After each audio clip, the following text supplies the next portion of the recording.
Today we want to talk again about the application for Italian Citizenship Jure Sanguinis, the application for Italian citizenship by descent. Recently, the Supreme Court in Italy, the Supreme Court of Cassazione, made two really interesting verdicts that are really huge happening because they can open to help also the new judges, the local immigration court, to approve new cases of Italian citizenship by descent, potentially speaking, of course. Marco Bersani is always from the Bersani Law Firm and Partners from Italy, an Italian immigration law firm with the expertise of an Italian citizenship application. So do not lose any more time and let's start.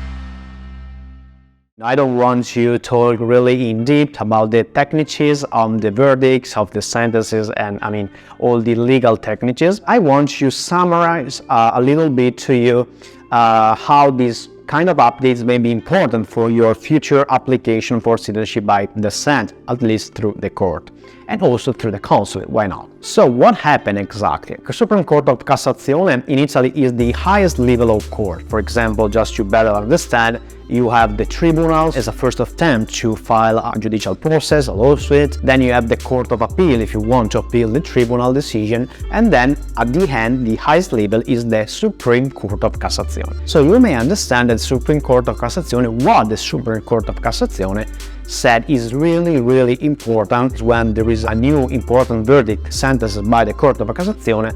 All tribunals, generally speaking, follow what the Supreme Court of Cassazione said, so the principle said by the Supreme Court. So what the Supreme Court said about the application for citizenship by descent? The court says that if there is a naturalization by the Italian citizen abroad because they emigrated abroad, but the naturalization was determined by the foreign government and not because the Italian citizen actually decided to naturalize, to renew to his or her Italian citizenship for taking the new foreign citizen. For example, in the United States, before the so-called 𝙘𝙤𝙑 Act, women got American citizenship automatically by marriage. The women in that year, they didn't choose to get American citizenship. They were automatically affected by American citizenship because of marriage. For example, if you have your great-grandmother that married an American citizen, and so your Italian great-grandmother was considered American automatically before the 𝙘𝙤𝙑 Act, technically speaking, she never renews to her Italian citizenship, so she never filed a petition,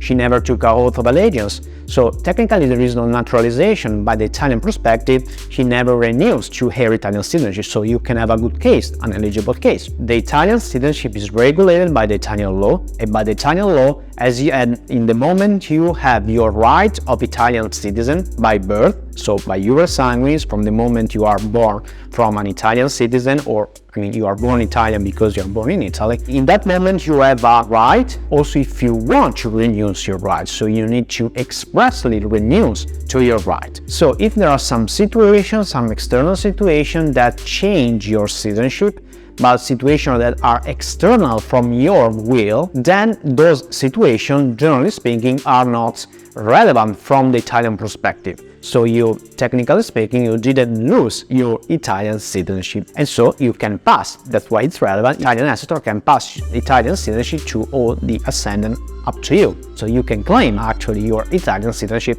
Jure Sanguinis. As always, we are also open to all questions or doubts you can have. And also, if you want to have a free eligibility check of your case, of your family chart, if you want to check with us if you are eligible or not for Italian dual citizenship by descent or Jure Sanguinis, feel free to contact us through the website. It's free of charge. You can also leave a comment here on YouTube or on our all social medias. Of course, we cannot provide consultations, legal consultation in your case through social media, but we are always happy to make a free eligibility check on your case. We can advise you what to do, the best strategies for your case. Thank you so much as always for your time, and see you on the next videos.